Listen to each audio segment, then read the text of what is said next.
Ben White for Tomiyasu, Partey for El Neni. I get that. I get the fact that we consider those goals when those players were changed. I understand. But sometimes we have to be very fair. We do not, there's no guarantees that if those three players were playing, Partey, Ben White, and Zinchenko, we would have considered those goals. There's no guarantee. All I'm saying that I understand that there's a drop in quality because Zinchenko for me, is a more technically gifted player compared to Kieran Tierney.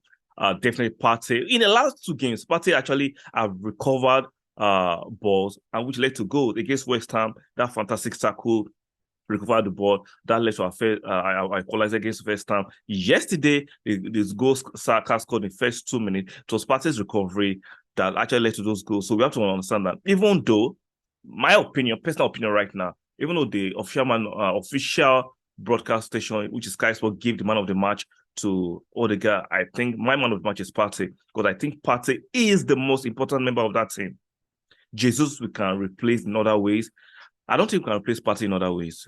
Like what he does defensively and offensively, nobody in that team does. Like let's call it what it is. It is what it is. Partey for me is the most important team member of that team. I understand all the guys we play. Ooh, I'm loving it. I'm loving it. I'm loving it. Still ahead of the summit, top of the league, 7 points. Happy New Year to you guys. I'm loving the fact that in the new year, Arsenal are still on top. Let's not forget when the league started, everyone was saying it's just the first game, just the first 5 games, it's just 10 games. Arsenal will fall off. Arsenal, they don't have the experience. The boys are too young. Can they do it? And all these questions have been answered by the fact that we lost to Man U at Old Trafford in a very dodgy game. It'll be fantastic. And we had a draw at Southampton. 16 games, 14 victory on merit. 14 effing victory, 1 draw, and 1 loss. 43 points. Let me confirm that so I'm not just chatting. Let me confirm. Let me look at the table again. Exactly. I got it right. 14 wins, 1 draw, 1 loss, 43 points. Leading Manchester City by 7 freaking points. Leading Newcastle by let me look at it. We're leading Newcastle by 9 points. Like you can't make that shit up. You can't just make it up. Arsenal are the team to beat. I'm not saying we're going to win the league, but it looks like we have a great chance, a very, very good chance of actually winning the league. Let's look at yesterday's game. We started the game on a very bright on the front foot, scoring within the first 2 minutes. Saka scoring that goal. For the second game in a row, our front three scored. Nketiah scored. Yes, he had the most flamboyant of game, but he scored the goal. Regardless of all the panic noises, it's so shameful that even Arsenal fans were not making the most noise about Nketiah not being good enough to actually start for Arsenal or lead the line, which is ridiculous. You support your team, you support your player, regardless of how you rate it. I'm not saying Nketiah is the best after Jesus. I'm not saying he's as good as Jesus, but he's doing the job. You support him. Now, we don't know whether Arsenal will actually go into the window and buy a conventional striker, but right now, Nketiah is there. Support him. Like I said, for the second game in a row, the front three scored. Martin Odegaard scored a fantastic goal. For the second game in a row, he wins the man of the match. Yes, Martin was fantastic yesterday. The pass, the assist to Martinelli's goal. That is out of this world for me. That is out of this world for me. Now, the comparison between him and De Bruyne, I'm not going to be dragged to that kind of nonsense. The other guy is younger. He has less experience. Let him flourish organically. Stop this nonsense comparison. If other rival fans want to do that, they can do that. I'm not going to sit here and compare Odegaard and De Bruyne because the age gap is there, the experience is there. Odegaard is a young player that is trying to, in my opinion, get to De Bruyne's level. I'm not saying he will not get there. So it's unfair to compare them at the same time. If you get my drift, Odegaard is fantastic. De Bruyne is fantastic. So let's not compare them. It will be a different thing if they're playing the same. If they have if they were the same age and they started a footballing career at the same time. So I think this kind of comparison is unfair. Like let's stick on the game. Yes, the game ended a bit of a hairy note. We considered 2 late goals. We should have considered. Saliba for me yesterday was kind of dodgy. I'm not calling him out the ball. Let's be objective and let's be fair here. If that was Gabriel Magalhaes, all of you bring out your knives and daggers and rip him apart. because he's the darling of the team right now, we want him to sign a new contract. We're going to turn a blind eye. Saliba has been poor for the last 2 games. I'm not saying extremely poor that we should drop him out of the team. I am saying he needs to put his ass together. He needs to focus on the team. And he needs to stop being overly confident and cocky sometimes. I rate him. I think he's a potentially world-class center half in the future. But let's stop this overhyping. Let's stop overrating of our player. He is not a world-class player at the moment. He has the potential to get there. He is not world-class. He didn't even start for France. So let's stop it. Konate, in my opinion, is slightly better than Saliba at this moment. And Liverpool fans are not overhyping him. So why are we doing this nonsense overhyping Saliba? Is he a good partner for Gabriel Magalhaes? Yes, he is. He's fantastic, but he's not a world-class centre half right now. And let's keep him grounded. Let him mature. Let him learn and grow organically. Stop this nonsense pressure. And I've said, I'm going to mention to say this.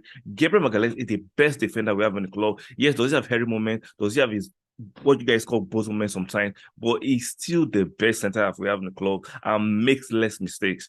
Saliba's mistake, he has making mistake because of the recency bias. Nobody wants to call Saliba out. I'm not calling him out. I'm just pointing an objective truth here.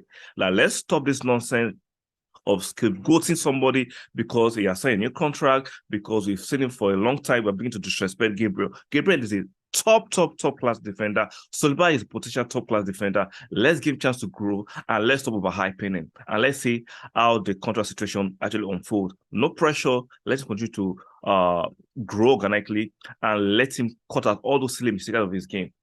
Let's cut the silly mistakes out of his game. Like I said, we won yesterday 4-2 against Brighton, a very good Brighton team. Yes, they missed a few players like Welbeck, Saicedo, and McAllister, but at the same time, they had a player like Maitoma. That guy is, for me, is a good player. He scored the equalizer. No, not equalizer. He scored the goal that reduced the margins between both teams. He almost actually made it 4-3. Shout out to the VAR for catching that offside. Even though it was slightly marginal, but it was still offside.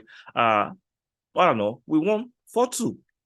It looks comprehensive, but if you watch the last 10 minutes, it was a comprehensive victory. It's a kind of hairy and dodgy, but Arsenal still scaled through. I like the fact that we have the ability to play with flair, and I like the fact that we have the ability to actually stick in and get dogged. Now, there was this narrative online about the drop in quality once Quarantine was introduced.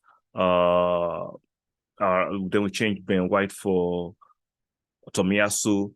Partey for Elneny. I get that. I get the fact that we consider those goals when those players were changed. I understand. But sometimes we have to be very fair. We do not, there's no guarantee that if those 3 players were playing, Partey, Ben White, and Zinchenko would have considered those goals. There's no guarantee. All I'm saying that I understand that there's a drop in quality because Zinchenko for me, is a more technically gifted player compared to Quarantine.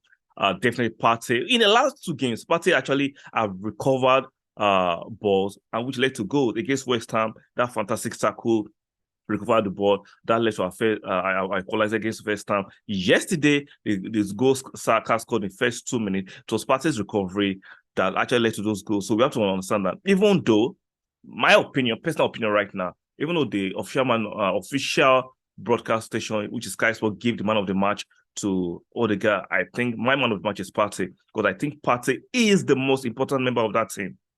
Jesus, we can replace in other ways. I don't think we can replace Partey in other ways. Like what he does defensively and offensively, nobody in that team does. Like let's call it what it is. It is what it is. Partey for me is the most important member of that team.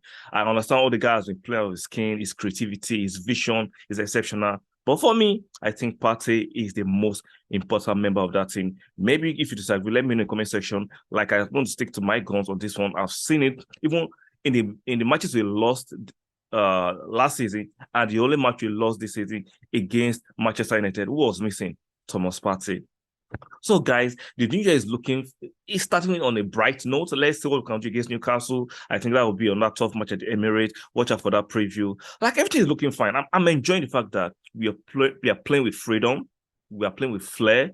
We are responding to the critics. We are responding to all the shenanigans of the press. Oh, Arsenal will implode. Oh, they are too young. They don't have the experience. Arteta is a young manager. Doesn't have the experience. Our squad is kind of thin. Our squad don't have the depth. But yet, we're coming with those wins. Like I said, 16 games played, 14 victory, one loss, one win. You can't ask for much. That's leading the table on merit. You like my content and you think you want to support me by sticking a like on the video. Very, very important. Make sure you subscribe to the channel. Very, very important. And make sure your notification bells are turned on. And I'll see you guys on the next one.